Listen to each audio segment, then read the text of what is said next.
Hello' everyone, সকলোকে স্বাগতম জনাইছোঁ। আপোনালোকে DLEDৰ যিটো কাউন্সেলিং প্ৰচেছটো হয়তো সকলোৱে কমপ্লিট কৰিলে। আজি লাষ্ট ডেট আছিলে, আপোনালোকে ইয়াত চাব পাৰে। আজি 3 আগষ্ট। 3 আগষ্টত কাউন্সেলিং প্ৰচেছৰ শেষ দিন আছিলে।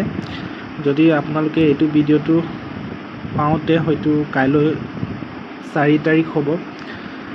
আজিলৈ 3 তাৰিখলৈ এডিট অপশ্যনটো দিয়া আছে। আপোনালোকে যদি কলেজ চিলেকশ্যনটো যদি এডিট কৰিব বিচাৰে তেতিয়াহ'লে আজি এডিট কৰিব পাৰিব।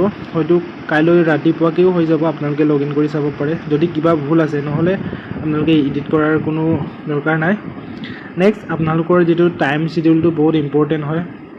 সেইটো revise schedule for admission process of 2 year diploma in elementary education. এইটো বহুত ইম্পৰ্টেণ্ট হয় কাৰণ এইটো ৰিভাইজ লেটেষ্ট আপডেট হয়।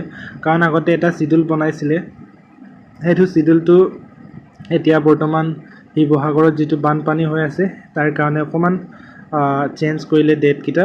গতিকে আপোনালোকে এইটো এটা ফাইনেল শ্বিডিউল ফৰ এডমিশ্যন বুলি সকলোৱে ভাবিব পাৰে। গতিকে এইটো অফিচিয়েল ন'টিছ হয়, সেইটো আপোনালোকে চাই ল'ব। ফাৰ্ষ্ট যিটো এলটমেণ্ট অফ ইনষ্টিটিউশ্যন, ফাৰ্ষ্ট যিটো মেৰিট লিষ্টটো আউট হ'ব আপোনালোকৰ 6/8/2024 তাৰিখে। আৰু আপোনালোকে এডমিশ্যন উইথ ডকুমেণ্ট ভেৰিফিকেশ্যন কৰিব লাগিব। যদি আপোনালোকে ছিটটো পাইছে তেতিয়াহ'লে 7, 8, 9, 10, 11 তাৰিখলৈ আপোনালোকে কলেজত গৈ পিনি ডকুমেণ্ট ভেৰিফাই কৰিব লাগে। আপোনালোকে চিম্পলি ছিটটো পাইছে নে পোৱা নাই সেইটো চাবৰ বাবে আপোনালোকৰ হয়তো মেছেজো পঠিয়াব, নতুবা আপুনি ৱেবছাইটত গৈ পিনি লগ ইন কৰি চাব পাৰিব। তাত আপোনালোকৰ যদি পাইছে তেতিয়াহ'লে এলটমেণ্ট অফ ইনষ্টিটিউশ্যনৰ নামটো দিয়া হ'ব। যদি আপুনি ছিটটো পোৱা নাই তেতিয়াহ'লে ছিটটো পোৱা নাই বুলি তাতে লিখা থাকিব।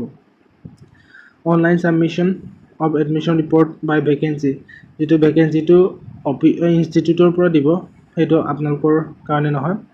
আৰু ছেকেণ্ড যিটো মেৰিট লিষ্ট সেইটো আউট কৰা হ'ব 14/8/2024 তাৰিখে। আৰু next second phase of online counselling for revision modification of preference of teacher by candidate.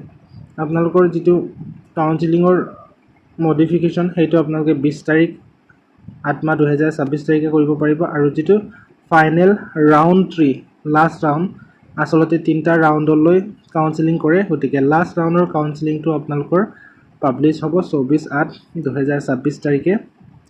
গতিকে এইবোৰ ডেট আপোনালোকৰ বাবে বহুত ইম্পৰ্টেণ্ট হয় আৰু এইটো এটা অফিচিয়েল টাইম শ্বিডিউল হয়, যিটো মানে শিৱসাগৰৰ যিটো বানপানীৰ সমস্যাৰ প্ৰতি লক্ষ্য ৰাখি সেই ডেটটো বনোৱা হৈছে। গতিকে আপোনালোকে যদি আগৰ ডেটবিলাক ফ'ল' কৰি আছে তেতিয়াহ'লে আপোনালোকে এইটো ডেটটো ফ'ল' কৰাটো বাদ দিব লাগে, কাৰণ এইটো এটা লেটেষ্ট আপডেট হয়। গতিকে এয়া আছিল আজিৰ ভিডিঅ'টো।